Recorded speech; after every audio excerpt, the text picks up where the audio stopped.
Today is a tutorial on how to use a music theory application called musictheory.net. Today I'm going to show you how to use the screen and how to be able to incorporate this in a music classroom setting. First thing is, today we're going to talk about rest duration. So you see all of these applications that you can use, tabs you can click on to use for a featured lesson.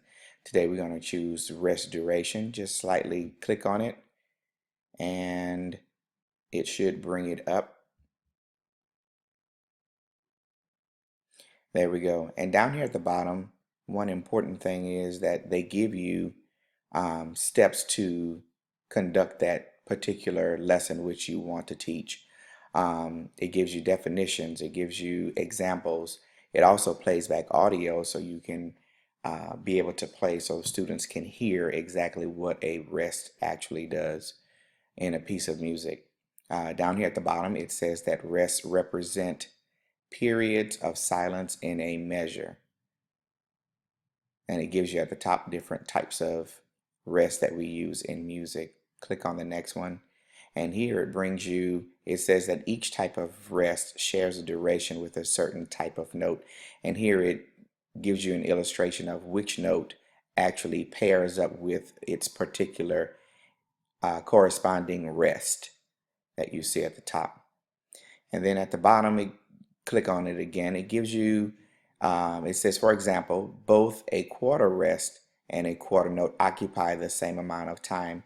This will allow the students to understand that the quarter note and the quarter rest both have the same duration in value. Click on the next bullet point and it has, while the note will make a sound, the rest is silent. And it is important to let the students know that rest is a period of silence where there's nothing going on. There's no singing going on and no playing of instruments are going on during a rest. Then the next bullet point allows you to demonstrate what actually the difference would be between a measure that has notes in it and if you were to insert a rest. Here you have 4 quarter notes and you would have 4 beats of sound. 1, 2, 3, 4. Then click down here on the next bullet point. It says when played, all 4 notes sound. Then you would just click the little speaker button and it plays it for you.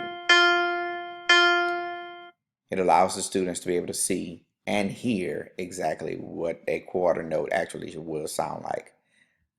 Next, the next bullet point will replace one of the quarter notes with a quarter rest, and therefore allowing the students to see how the rest actually fits into the measure. And again, click the next bullet point. It will play what they actually see up here in the measure. When you click the speaker, it will play and it will also show the rest at the same time. It is a period of silence. It allows the students to be able to both see and to hear exactly what's going on. Then the next bullet point, it says next, let's discuss the other types of rest. This would be the period of time when you would go into showing the students something different rests, like the 8th rest or the whole rest or the half rest or even a 16th rest, which allows them to see that there are other rests other than the quarter rest. And here it gives you another definition that a whole rest occupies the same amount of time as a whole note, and up above there's the illustration of a whole rest and a whole note.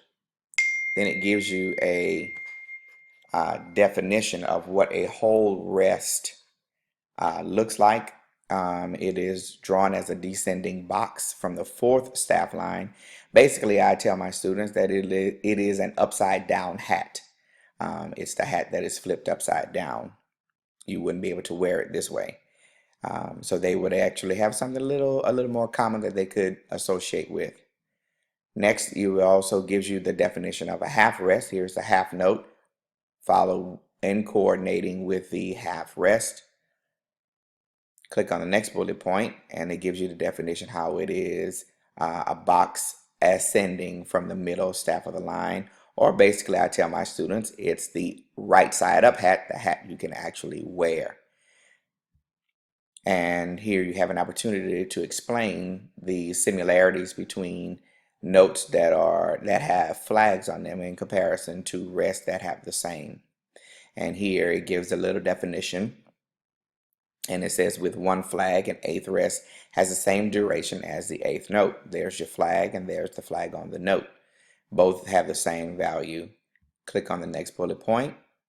With two flags, these are the two flags in both the 16th rest and the 16th note, has the same duration. They both have the same value in as far as beats are concerned.